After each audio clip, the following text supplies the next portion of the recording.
live streaming us. Haha! Hello, everyone. Welcome to Let's Talk About Lower Decks. Let's talk about Star Trek. We have the second episode of Lower Decks. It has arrived, as have my cats, who, if you joined us last week, ended up trashing the studio. And they look to be on form once again. So if it does go dark, then my cats have attacked the studio setup. But welcome. Thank you very much for joining. Just before we get going, if you are watching this live, hello, welcome. If you are watching this live and you have not yet seen the Lower Decks second episode, spoilers, lots and lots and lots of spoilers. Maybe if you don't want them to be spoiled, go away and rewatch the episode. You can come and rewatch this on replay. And if you are watching this on replay, hello, let us know in the comments below what you thought of Lower Decks' second episode, Envoy, not quite sure, weird pronunciation and accents. Envoy, I might have to ask everybody what they think, how it's pronounced anyway. But anyway, if you're watching this live, if you're watching it on replay, thank you for joining. I love you. Mwah, mwah, mwah. You're great. I am joined by some incredible guests. We are going to talk about Envoys, and we're going to dissect the episode. We're going to find out what people liked, what people didn't like so much. And we're going to get into this. So just brief synopsis. So I'm going to read this from Memory Alpha because, it's in front of me right now. After a high-profile mission goes awry, Boimler is further plagued with self-doubt when Mariner proves herself to be a more naturally talented sci-fi badass than he. Also, Rutherford quits his job in engineering and explores other departments on the USS Cerritos. What could possibly go wrong? I'd like to welcome my guests at this time. I've got two incredibly guests with hopefully a third to join later on as well, depending on if his alarm went off. We will find out. Let's welcome at this time my good friend. She is one of the best people on Twitter and has good opinions on, she has opinions on Lower Decks, and I cannot wait to introduce. I'm going to do it right now. Everybody, please welcome Captain Pikachu. Hello, how you doing? Hello. Good. Hey. How are you? I mean, that is a tremendous hat you are wearing right now. Thank you. There you go, rocking it. I'd also like to welcome to the live stream my good friend representing Trek culture and what culture, the one, the only, the Irish badass, Sean Ferrick. Hey, Sean, how you doing? How are you getting on, Meow Flower? Captain Pikachu, lovely to see you. How are you? Oh, can you hear me? Oh. I can hear you. I can hear you perfectly, loud and clear. Yep. Sean, welcome. We do have a bit of a story, don't we? Because you were due to join us for the premiere episode. Oh, we do. So I had, the way everyone's got that old, either that old piece of cutlery or that old mug that they really probably should replace, but they just don't want to. Well, that was my laptop this time last week, and. Is literally, I just went, it was great. It was cracked the knuckles, went in, turned it on, and it was I was like, all right, it's 9 o'clock. That doesn't really give me a lot of time to do anything about this. Can you even replicate that noise? How was that? Just tremendous. Just a tremendous amount of noise that's coming from you, my old chum. Well, thank you very much for joining. While Captain Pikachu currently adjusts her camera, which I'm sure she'll join us momentarily. It's fine. We can do. This is live. This is the fun of having live TV. If you are watching this on live, don't forget to get involved in the comments. I will be bringing them up on the screen as we go. Let us know what your thoughts were on. Let's get this out of the way because I've already recorded my review for it and I don't want to feel like an idiot too much. I have an acceptable idiot level. Is it Envoys? Is it Envoys? Is it potato, tomato, tomato? What is it? I would say Envoys, but Envoys. Yeah. Sean, what do you say? I would flip-flop between the two. I think my go-to would be Envoy.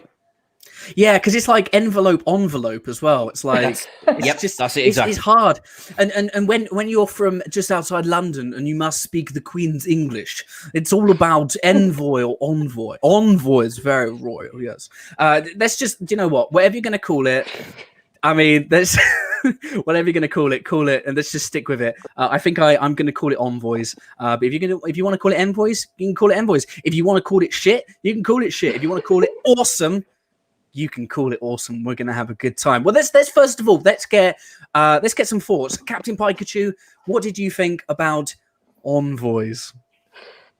I thought it was really a lot of fun. There was a lot of expectation subversions in a couple of the scenes, which I thought was really well handled.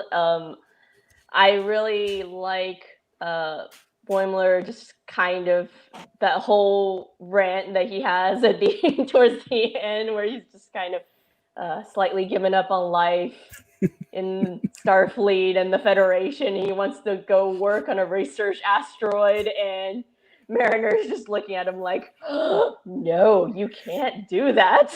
That is the worst thing you can do. I really liked what because he had a bit of a meltdown, and he was like, "Oh, I'm gonna get eaten by a bug, and they're gonna be working out how I died based on my disembodied, degrading video logs." To me, I can't remember the name of the episode, but that reminds me of that Deep Space Nine episode. You know, when they only have audio contact with the captain, and then they get there, but they find out that she died. Do you remember the name of the episode, Sean? The sound of her voice. The sound of her voice.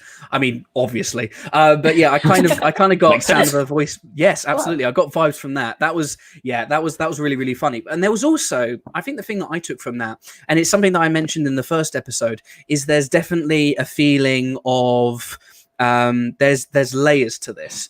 It can be more than just a flippant casual comedy. There is, if they want to lift back the layers and explore these characters a little bit more, there's a lot of scope to do that. So I like that. We'll talk a little bit more about that. But yeah, so we're getting a thumbs up from you, Captain Pikachu. Yep. Thumbs up. Sean, my man, what did you think of Envoys? I really liked it. There was a couple of things that I didn't love, but overall, really enjoyed it. I thought it was better than Second Contact, and I really liked Second Contact, and I thought it was a step up again.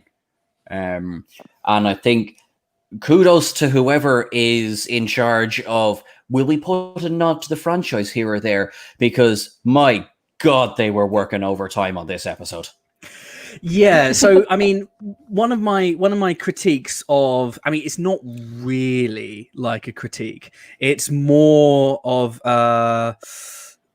it's more of just like it's something that I'm aware of. It's they are working overtime on it, and what I kind of picked up from the first episode was that it was Mike McMahon not necessarily straining, but he was really pushing this. I'm really into Star Trek, and I am going to make sure that you are absolutely aware that that I know what I'm talking about when it comes to Star Trek. And it's just like, okay, all right, well, my point. Sorry, I'm losing track of thought. Is my thoughts was that if you're going to litter an episode with references to stuff, then try and make it part of the story. Make it part of the story and give it purpose. Otherwise, it's just nothing but reference. It's like Conor McGregor with dollars. Reference. And I felt that in the first episode. I felt that a little bit again here. It didn't feel as much. I mean, because they had references and they were kind of being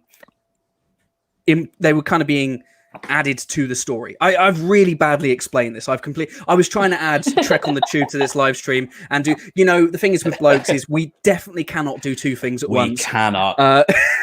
It's like there's these things, they're stereotyped for a reason. We do not multitask. But, frankly, we barely do one thing well at a time. Try and add other things to the mix. No. Yeah. But I will say this is I feel like the two episodes, Second Contact and Envoys, is I'm going to stop doing that. Is they felt very similar, like almost identical in not only delivery but tone, which is good. Consistency is good.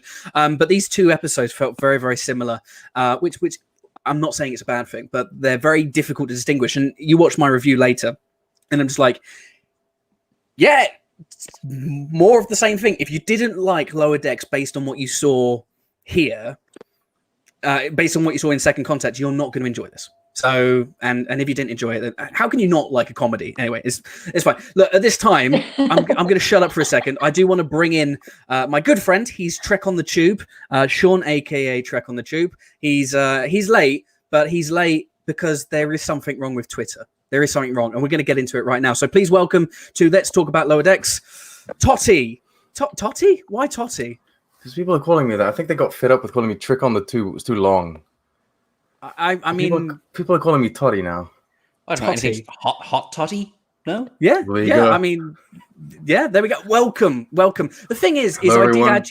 I did add you to a private group, and for some reason, it says now that I can't add you to private groups. So I had shared this link with you about 9 hours ago, and Really? yeah, Because this I don't happened know. last time too. Yeah, it did. I don't want you to think that I hate you, because that is not I was the sending case. messages to everyone like, this dude, he hates me. You did He's a dick. you did have me down as a nemesis, like when we were doing all of those pick This your is the fantasy crew. realization of that, isn't it? Yeah. I mean, if you're going to call me Nemesis, I'm gonna be Nemesis. There you go. I'm gonna be Nemesis. Right. Right. Anyway, we lost Captain Pikachu. Hopefully, she can rejoin. But anyway, Totty, Trek My on the Tube. lateness was offensive. It was. We absolutely cannot deal with it. Anyway, I've asked Captain Pikachu for her thoughts on Lower Decks. Sean's given me some thoughts on Lower Decks. What were your thoughts on the second episode of Lower Decks, Sean? Oh, garbage. Not my trick. It's not my Trek. Not mine.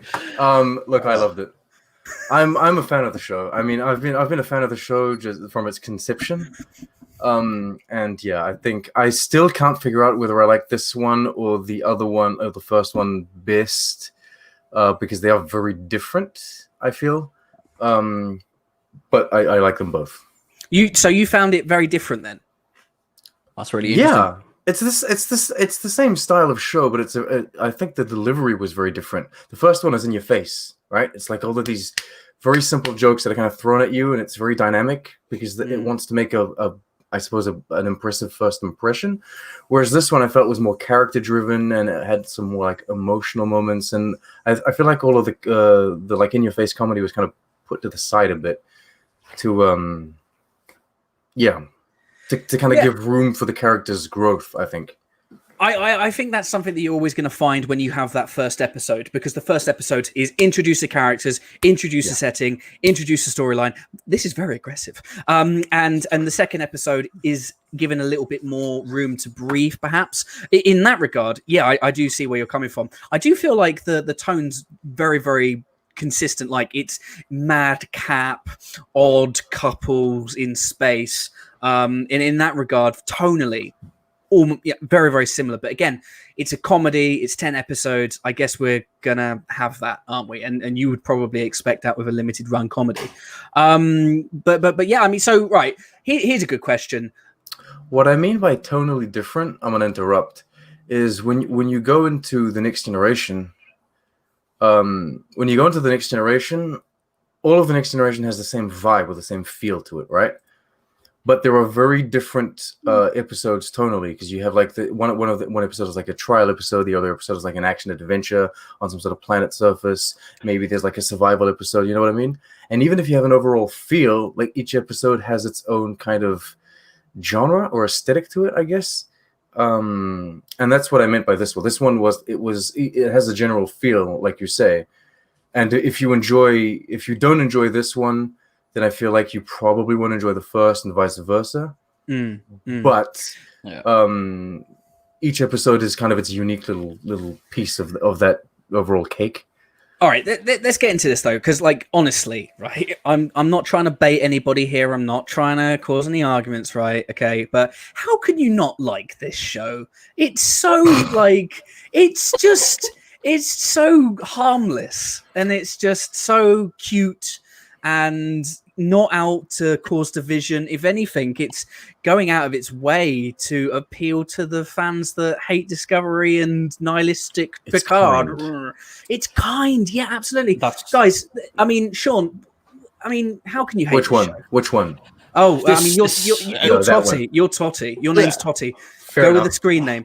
Sean, what do you think? I think, well, sorry, just to agree with other Sean, the crew are wonderful. I mean, I thought, so we have Rutherford is the only thing he doesn't do is, I don't know, get out and push the ship by the end of the episode. And everyone is so just backslapping kind. Everyone is just nice. They're all supportive. And considering that, now, before I say anything else, I am a fan of Discovery, I am a fan of Picard, but because you would feel that if you tried to do something different in either one of those shows, not only would you not be supported, but they'd probably come after you with a sledgehammer. You know, like, you know, look what happened when Michael Burnham tried to do something different on the Shenzhou. Okay, possibly a bad example. But, you know, this crew, particularly, I thought it was funny when, is it Lieutenant Shrax? Who is this? He's the big, beefy, he's the boss. Go Bears! Oh, he just gives him a hug. That is brilliant. You know, it's just nice again to see a crew that seem to like each other. Yeah, absolutely.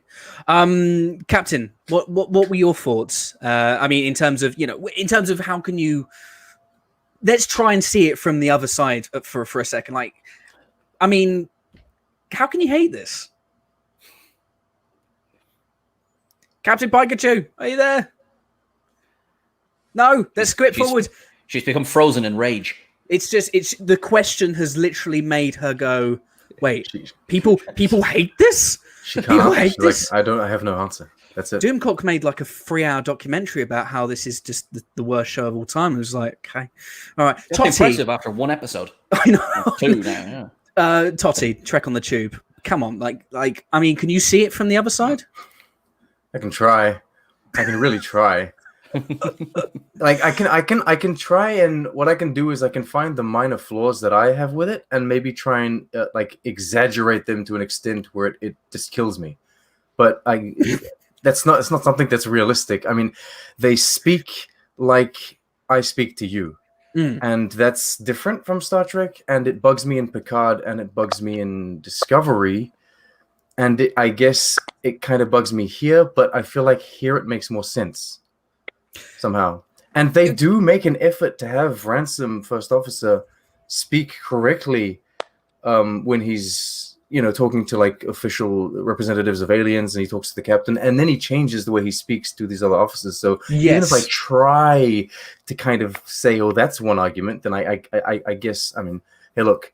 Wife on the Tube hates Rick and Morty. She thinks it's disgusting and dumb, but she likes this.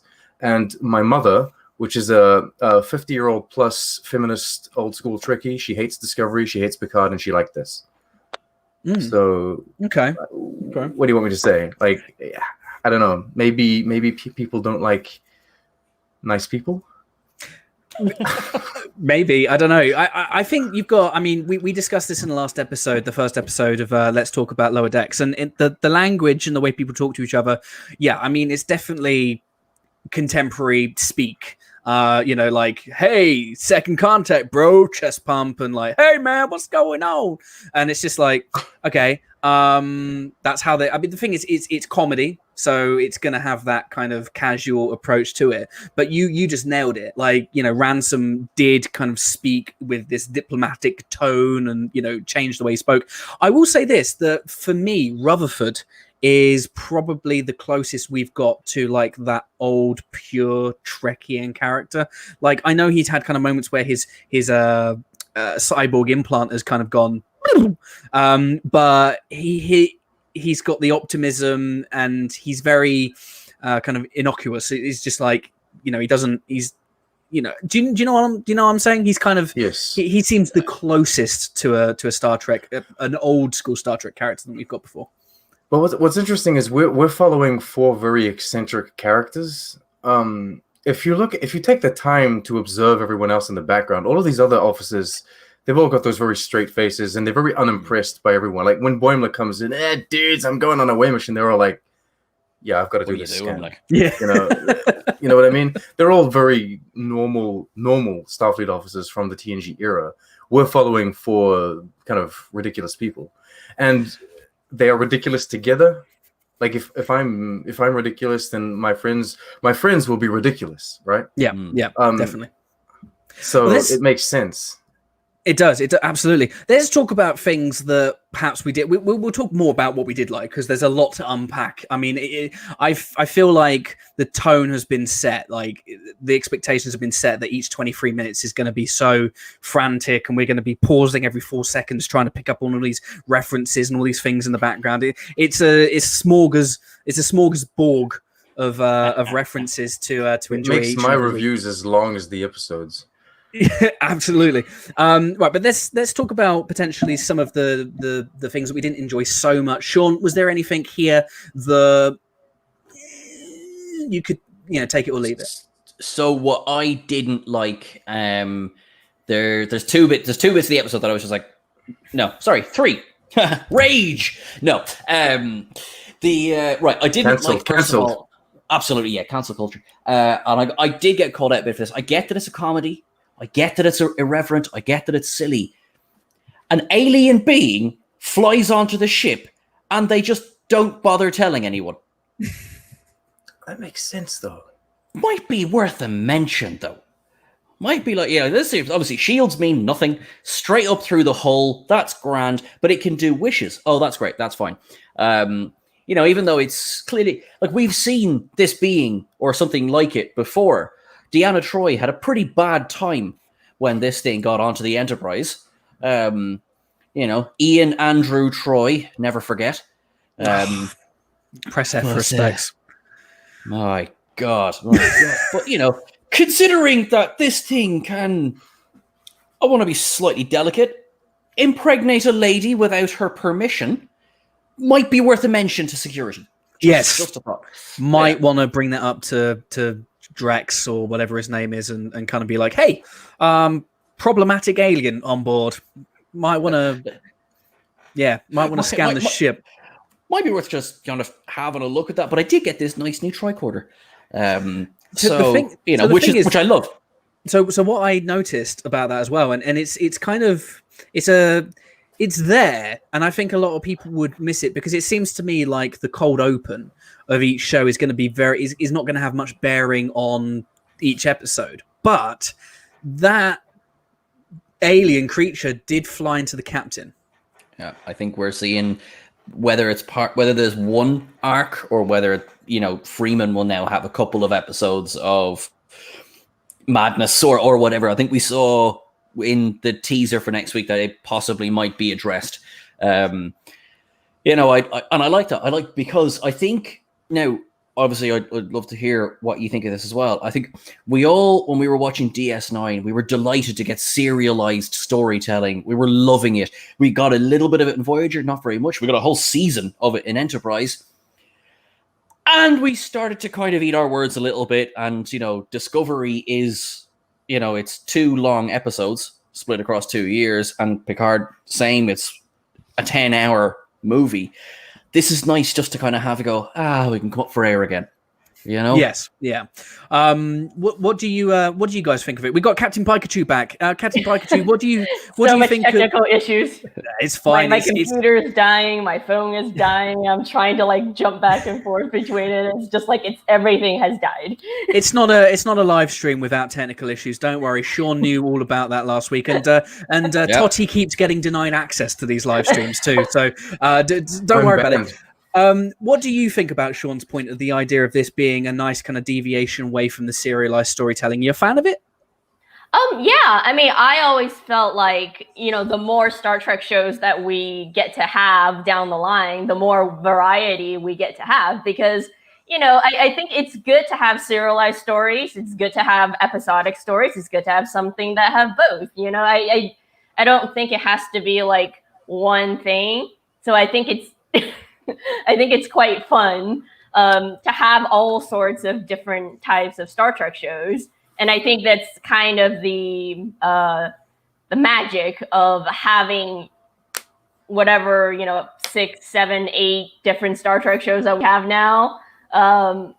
They're all a little bit different than each other. They all kind of get to try to do different things and tell different kinds of stories and explore sort of different corners of the universe that we haven't really get a chance to do it before. And I quite like it because it's good to have your space operas, your character stories, and it's also nice to just have this one little fun side adventures where like you don't really have to worry about, you know, the end of the universe.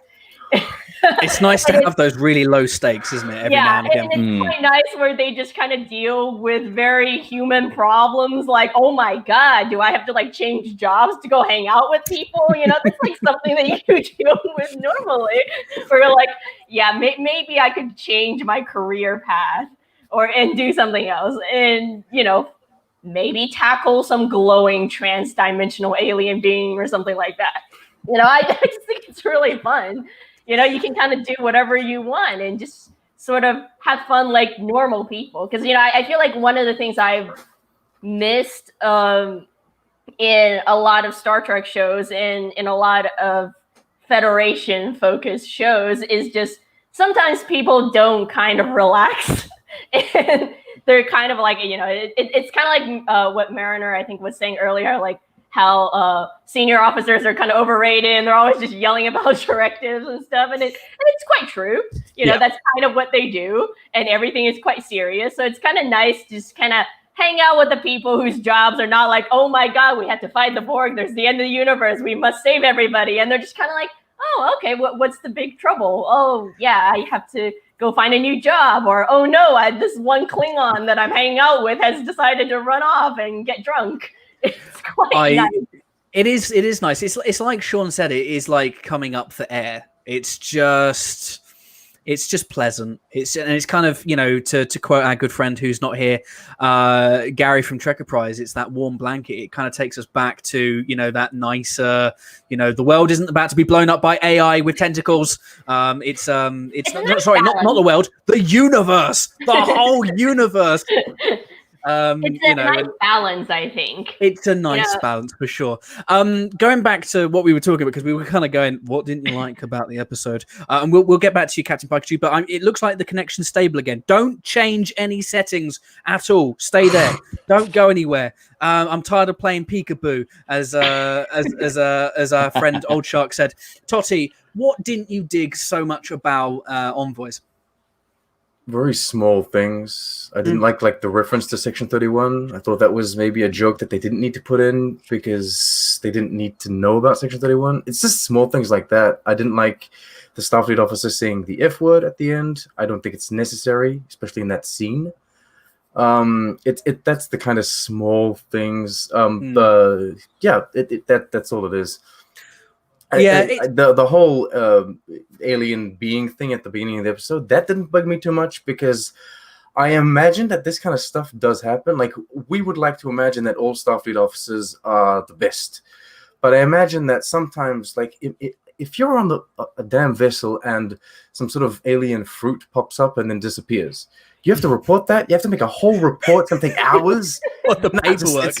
Whatever, right? Yes, it popped up, optional. It disappeared, it's gone. Just moving on. They clearly don't really care that much about safety. Yes. You know, with all the things that I've complained about OSHA across all of Star Trek, I really don't think that any of them is really concerned about this one giant floating orb that just kind of comes in.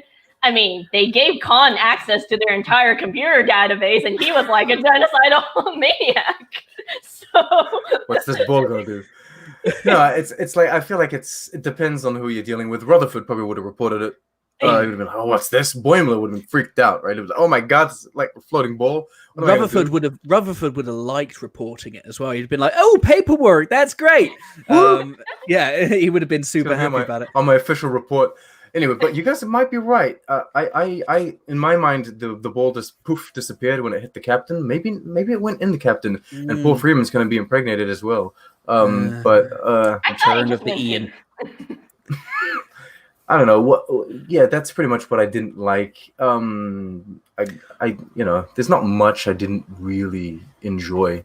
Yeah, I mean, I'm kind of the same. There are some things that I'm kind of like, missed opportunities maybe, and there is an overall concern, but the thing is we are only 2 episodes in, and I will go through them really quickly. And there was one that I was thinking about as I was walking the dog, and I was like, let's go through that first, right? Basically, my feeling is this is supposed to be a show that is charting the adventures of a ship that means absolutely nothing in the grand scheme of things. It's a nothing ship. Why is it tasked with taking Klingon delegates to embassies? That kind of seems like something that would probably be for a ship that might be more important in the fleet. If I was writing this and trying to be as constructive as I possibly could, the way I would write it is I would have lower decks characters and lower decks ships, the Cerritos, coming into contact with lower decks members of other alien races. So what I would have is instead of it being a Klingon ambassador, it's a Klingon postman who is trying to deliver a package, and he decided to ram an Andorian ship because the Andorian ship didn't like nod back. You know, like when you're walking up the street and you're like, I can imagine Klingons would get really annoyed if a Klingon went and someone didn't go back. It's almost like Pai Mei from Kill Bill. Anyway, this Klingon postman, he's driving along, delivering a package for FedEx, you know, and an Andorian ship is flying by, and he indicates that this Andorian ship, the indication isn't received, and he's like, today is a good day to die, and rams that ship, and you find him in an escape pod, and the Cerritos have to get this package, and it's very like low stakes, but instead they're taking an ambassador. It feels like it's going against its central premise. And to go one step further, the captain is shown to be extremely competent from what we've seen so far. It doesn't seem like she would be in charge of a ship that means fuck all. You know, it's kind of... you would want, I mean, like Red Dwarf, for example, like Captain Hollister is this bumbling buffoon who just has a lot of paperwork to do. And it's like the captain perhaps should be a little less, you know, should be a lovable idiot, a little bit more responsible perhaps than the lower decks crew. But I'm just kind of like, I feel like the show's a little at odds with its premise. And I will say that the show could have easily have been for kids. You could make this universal. Of all the humor that we've gotten so far, it's not really edgy enough to titillate, and it's not, but it's too edgy for kids. And I feel like it's kind of stuck in no man's land. And it's kind of like, yeah, it's trying to be everything, but it might be everything to no one. And I really don't want that to be the case, because that's how shows kind of die out. I mean, what do you guys think about, I mean, maybe not the first piece because that was flawless, but what do you feel about Lower Decks? You know, Sean, I'll ask you first. What do you think about Lower Decks kind of getting lost potentially in trying to, finding that balance? What do you think? Am I talking nonsense? No, I don't think so. I think you're describing how I feel about Mariner. I feel that so far she has been, until the very end of this episode, she has been one note. And she is the screwball, the screw up. I'm not taking things seriously. I'm going to kick back, relax, whatever. It's the thing that we thought was funny when we were 13. And that's fine. There's nothing wrong with that. But until the very end of this episode, there was nothing. There was no peaks or troughs. There was no, she's great one moment. It was just kind of like, okay. To a lesser extent, I feel the same way about Boimler. And I feel that if that kept going that way, then, yeah, there's not really an awful lot to root for. The moment where it's revealed, it's obviously it's not a surprise, but it's a nice reveal at the end that she helped Boimler out in, you know, his confidence. That's nice. Give us some more of that. Then the zany screwball bits, they're more enjoyable because it's fun for the moment. Then, you know, someone can get serious or something. I see it most in her. The rest, with the exception of Rutherford, haven't really had enough to do for me to like or dislike any peaks or troughs, if you know what I mean. Yeah. What do you think, Captain Pikachu? On the show or the characters? On that kind of tone issue that it might be struggling with, and also, you know, furthering on what Sean said with regards to potentially Mariner and Boimler being a little one note. What are your thoughts there? Is that something you agree with? I mean, I think I still feel like it might be a little too early to tell because we are only 2 episodes in. But I feel like, you know, at the end of this episode, like Sean says, you kind of see that there are layers in these characters where, you know, Mariner is kind of, a rebel, and she goes around and sort of struts to her own rules. And but she also really cares about people and she wants to help them. And so I think there is a nice balance to it. I just think with more time, we'll probably see more of that develop, because I think they are taking notice of not just having characters be one thing only, because I think then that's kind of a shtick. And it'll get old really quickly if characters don't have some sort of growth. And so I feel like, I think even with the 2 episodes, we can kind of see that Mariner is not just a rebel. And I think there's a lot more depth to her, and we'll probably get to see more. And I think Boimler, we did see in the last episode where he kind of didn't sell her out and sort of stuck by her side. So I think, I think their journey is inevitably that they're going to somehow meet in the middle at the end and kind of help balance each other out a little bit more. Maybe he tones down a little bit and she tones down a little bit, and they're both kind of working to make each other better, which is kind of what Starfleet is all about. And with regards to Rutherford and Tendi, I don't think we have enough yet, because I think it's been more Boimler and Mariner focused. So I feel like I don't quite know, but I did think that Rutherford in this episode did get a little bit more, where he's kind of just freaking out and trying to figure out like where his life career is. And I kind of like that he knows what he wants. And he kind of is just like at the end is like, yeah, no, this is what I want to do. And it was quite nice. Tubi or not Tubi? What are your thoughts on the characterization so far? Well, concerning the characters, I personally think that there's been more growth in these 2 episodes than we've seen in anyone in the whole season of Picard. Because no one grows, no one evolves, no one changes, except for one that becomes a murderer. And I'm not a hater of Picard. I think it has its flaws, and I think that character development is one of its flaws. There's none. And here we've had Mariner, which she already has multiple layers, right? She's like this, I don't care about anything, but then she's not. She really cares about this Boimler dude, and she wants to take care of her. But you've also seen that there's this depth to why she's like this. She's trying to maybe rebel against her parents that are trying to maybe force her into this career that they know that she's going to be good at, but she's not necessarily ready for it yet. There he is reacting on my Picard comment. Yeah, so regarding the character development, I think that by the end of the season we can come back and have this discussion again, and I think that there'll be a lot. That is my prediction anyway. Totty with that shade, I love it. But the thing is I like it. I like the point that you make, Captain. Is you can have these characters on a journey. The one thing that I would say about Lower Decks, particularly Mariner and Boimler, is there's this parallel between. It feels very, and I said this in the last episode, it feels very Red Dwarfy, Rimmer and Lister. You have the straight-laced shirt, tie done up, I want to get promoted. Boimler, who reminds us a lot of Rimmer, and Lister is Mariner, this kind of like, fuck it, whatever, I'm not bothered with all this.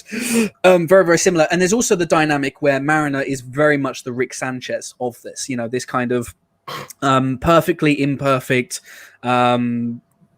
person who she sets Boimler up for this kind of morale boost, which is lovely, but at the same time I kind of was going, it'd be nice to see a little bit of vulnerability to her kind of not knowing everything about the universe, and not, maybe she did legitimately think that Ferengi was a Bolian or something, but it's that kind of look that she gave as she's leaving Cerritos' 10 forward, where she's like, I knew what I was doing all along. And it's kind of like, all right, so you're basically Rick Sanchez. That's what you're telling me. I would like to see Boimler and Mariner come together a little bit more and kind of find that kind of normalization. But I don't want that to be a permanent thing. It's nice to have that coming together and learning and growing as humans, because like you said, Cap, that's Starfleet, isn't it? But at the same time, I want there to be something in the very last scene where everything gets reset for season 2, where Mariner and Boimler go back to being at odds and this kind of silly odd couple, because I do think that is the core of the show. I will say, however, and what I want to talk about next is, I think I'm in love with Rutherford and Tendi. I honestly think that Rutherford is just like this lovely, wholesome character. Tendi is just adorable, and I that for me was the highlight of this whole episode. The B plot is the thing that made me laugh the most. I said last week that Lower Decks so far has been amusing, but not like laugh out funny. But there's one moment in this episode where, to quote Adam Cleary, it was piss funny. And I think you guys probably know what I'm talking about. It's the command simulation. The bit about the kids, I mean, dark humor. And Just I was like, pre-K. yeah. And it's like, the kindergarten's gone. It's like, let's do it, more kids. And I was just like, that is adult humor. And it's dark. And I was there for every second of it. And I think it's sometimes when you're sat there and you're watching it on your own in isolation, you don't laugh at everything. But I got a proper belly laugh out of that because I'm all into my dark, horrible humor. Totty, what did you think about the Rutherford Tendi, and how did you find the humor in this episode? Do you think that are we getting improvements there, and were you laughing and cackling away as well? Humor is very subjective, isn't it? Yeah. I'm not one to laugh. First of all, like just sitting there watching something, like something has to be really, really specific for me to like. The things that make me laugh the most in Lower Decks for the moment is very visual. Like when in the first episode when Shax is carrying Boimler and he's got his arms flailing, and he's getting dragged around. I laugh at that because I find it, it's ridiculous. Like the physical, yeah. Yeah, and in this episode when I like the Mariner puts on the hose on that alien, and then she runs away on the wall like. I like that kind of stuff, right? It's just that's the physical stuff. I didn't laugh out loud at but you guys aren't the only people. I've seen a lot of people laugh out loud at the kids joke. It's I don't know. I think there's something wrong with me because I was really like evil laugh as well. I was like, ho ho ho ho, kids. But it's very subjective. I mean, the thing is, it's the only thing that we'll never really be able to criticize correctly. Yeah, because making a review can seem pointless in the sense that all art is subjective. But you can say, "Oh, this episode was well written because it makes sense." Like this episode was not well written because something is there's a huge plot hole or whatever. When it comes to comedy, it's like you like it or you don't, I guess. And that's why there are so many different styles of sitcoms, even if it's the same genre. I do think that I think there's a universally accepted bar for what is and what isn't funny. I know in the States the comedy has always been a little bit obvious laugh track, whereas in the UK we do sarcasm and we've kind of I wouldn't say it's wittier. I would just say it's different. It's just a bit more nuanced, yeah. I was born and raised in New Zealand, and then I moved to France, and then I've watched a lot of English television, over the years, and of course we've all watched a lot of American television. There's so many different styles of humor, and some of these things, like a lot of French humor, people just look at it and go, "Where's the joke?" Right? But I find it funny. My universal my thing is Monty Python's Holy Grail. That's my funny. That I think is the funny that everyone needs to achieve. Yeah. When you're aiming for funny, but maybe that's just me. I think if you're making a comedy, the goal should be to make everybody laugh, right? That's the kind of success barometer. That's like, is your show if your show's a comedy, if it makes me laugh, it's successful. If it's making me chuckle, it's mildly successful. If I'm watching it and I'm crying and I'm feeling depressed and stuff, like it's not working. I mean, am I watching The Notebook? I don't know. So each genre is, I mean, if you're watching a Batman movie, for example, am I feeling excited, suspense and all that kind of stuff? It's each genre has its bar. And I think for the most part, I think at the moment, if I'm to be savagely critical of the show, being as objective as I possibly can, Lower Decks is just slightly under that bar right now, but it's pushing on the bar. It has those moments where it will do something and I'll go, that's funny, and then it will have moments where it will tell you a joke and you'll be like, yeah. But it's the subjectivity of comedy coming in again. Cap, what are your thoughts on all this? Well, I'm glad that I'm glad that they brought up the fact that, you know, maybe children shouldn't be on starships where they could be easily blown into space. Just, Check the you know, kids. I feel like that's an important thing to point out. I'm glad that Mike McMahon decided to highlight that moment with the children in the kindergarten and the pre-K gone. You know, it's unsafe.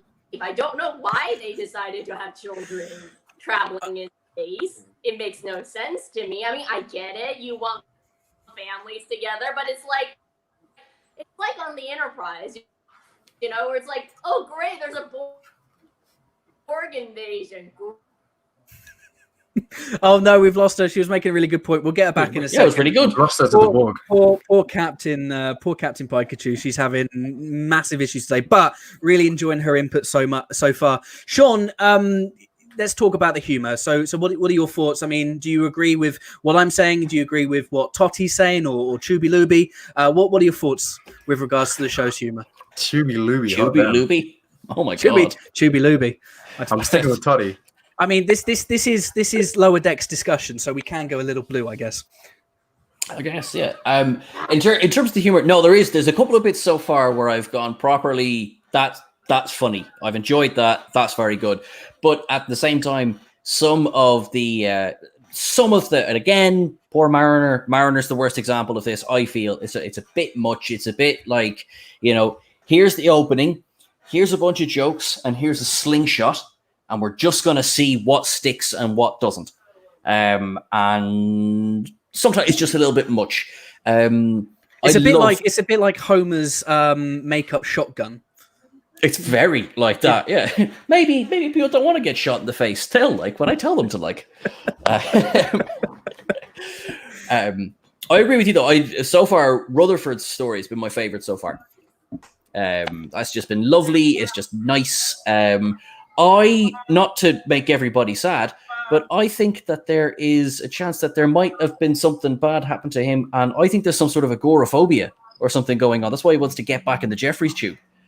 And I think the fact that Tendi gets in with it was the best thing for him, is that he's not alone in there, because he spent a week in there at the start of the episode and nobody missed him.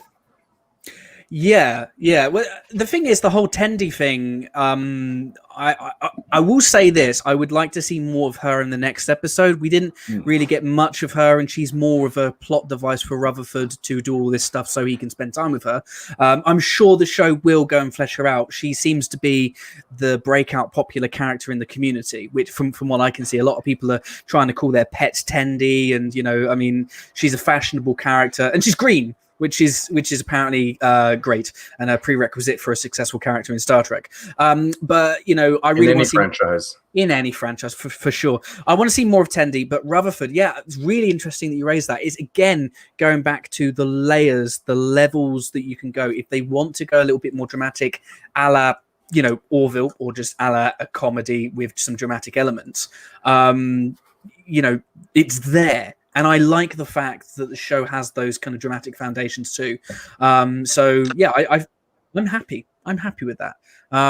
It's just the only way I would be disappointed is if the show is dangling these things in front of people and then they don't do anything with it, which we know happens a lot in contemporary Star Trek. That they kind of introduce this stuff and then they just don't really go there. Totti, do you have some thoughts there? Oh, it's okay. I'm not gonna bash another show. I do want to come back to what you guys were saying earlier about where they were trying to go with this, like who they're trying to target, because the show is TV. Is a 14, which is people freak out about R-rated Star Trek. Discovery's TVMA, which is 17, which is higher than R-rated, and R-rated is 16 in the US, and so Discovery is 17, right?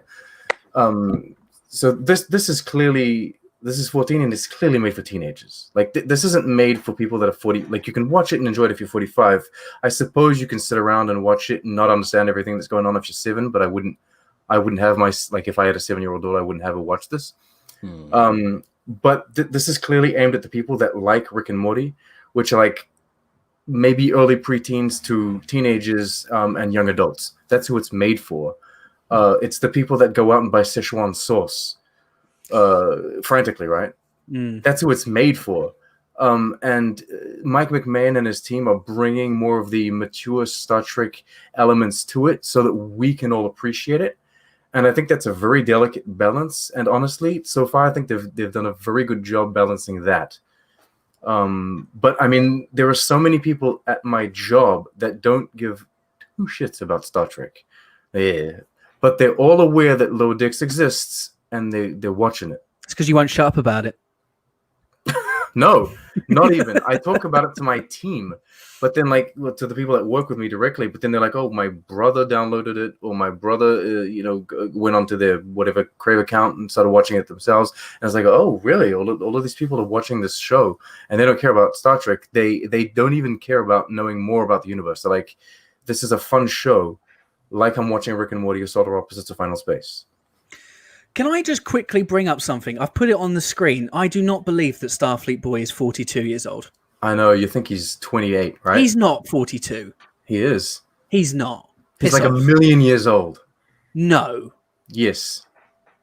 Like and PJ's like 38 or something? No. Burt Wreck? Yeah.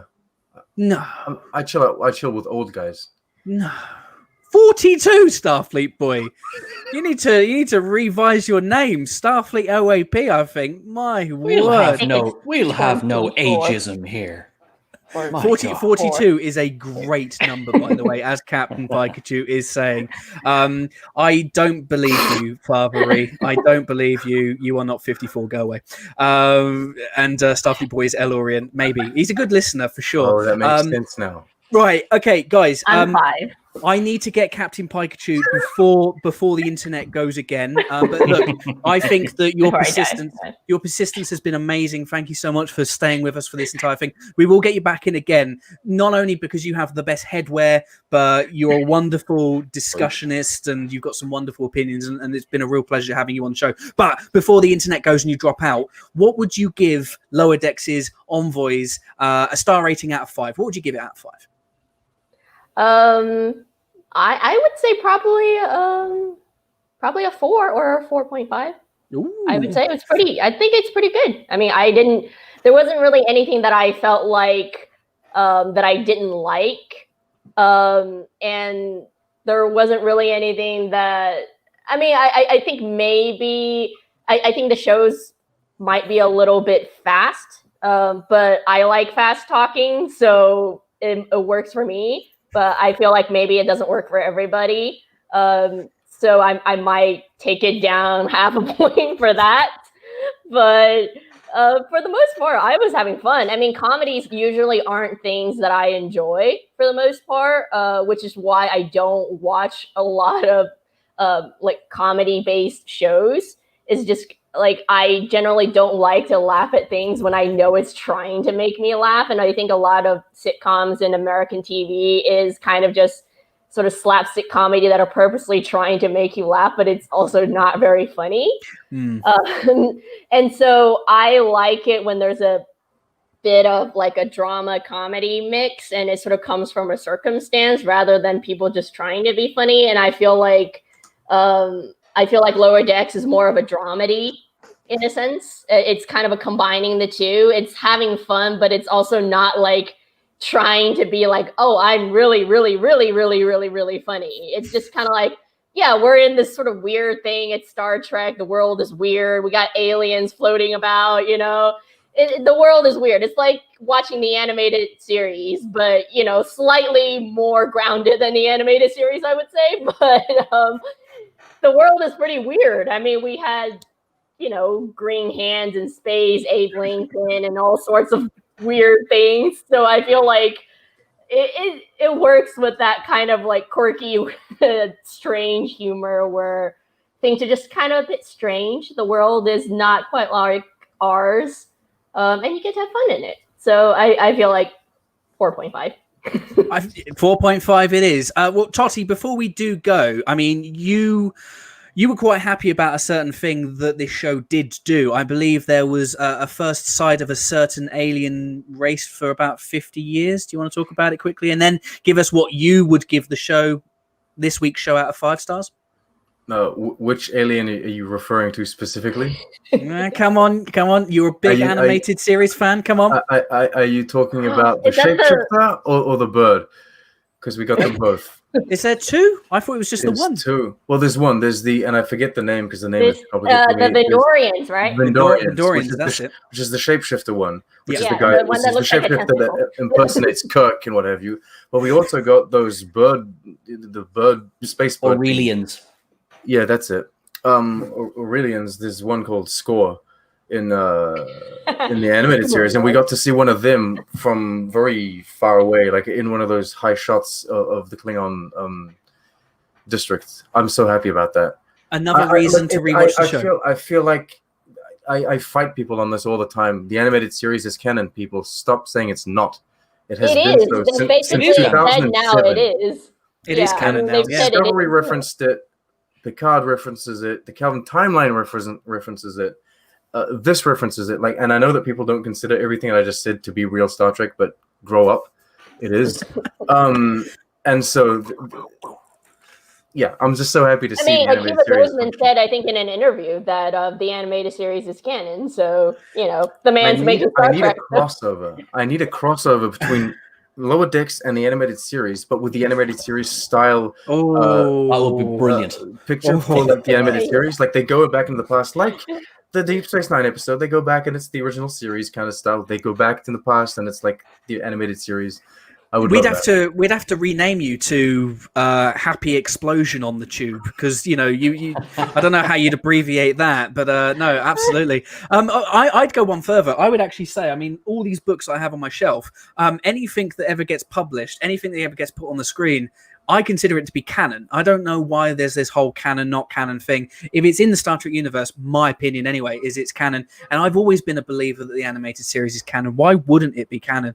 And I think it's great that we're getting these references now to, validate the animated series. It's a shame that you have to do that, but it's great that we're getting these references. But I am going to press you because we are running out of time, Totty. What would you give this episode out of 5 stars?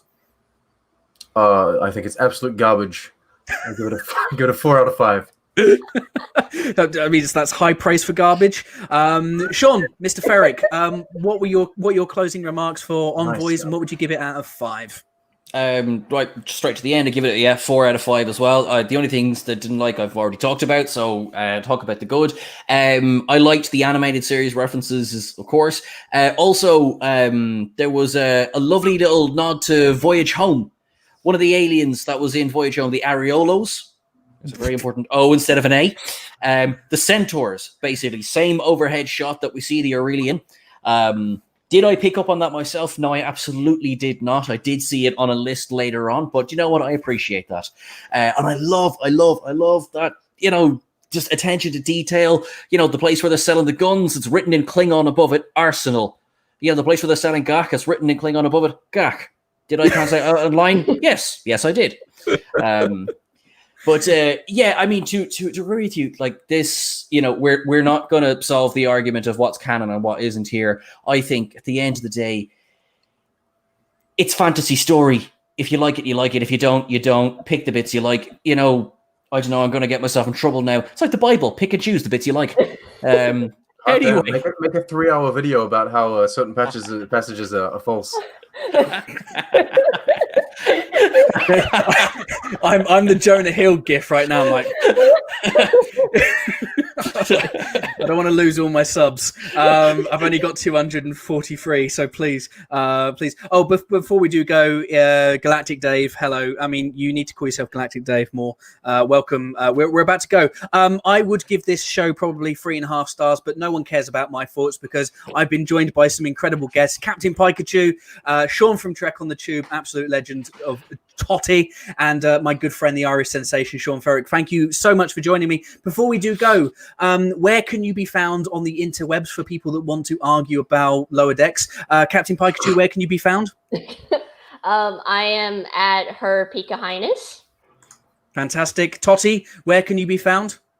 At Trick on the Tube on the Twitters and on the YouTubes, it's Trick on the Tube. Mr. Ferrick, where can you be found? You can grab me on Twitter at Sean Ferrick, and you can currently shout at me at Trek Culture as well. Good fun. Amazing. And if you know me already because you're here watching this stream, but if you haven't already, please consider liking this video and subscribing. We do this every Friday. Every Friday that there's Star Trek, we're going to talk about it. And even when there isn't Star Trek that's being broadcast, we're going to talk about it because I'm surrounded by some of the greatest people on the planet. And we're going to talk about Star Trek. And if you have watched this, thank you for joining. If you're watching this on replay, thank you so much. And until next time, live long and prosper and watch Lower Decks and do the wave. Bye, everyone.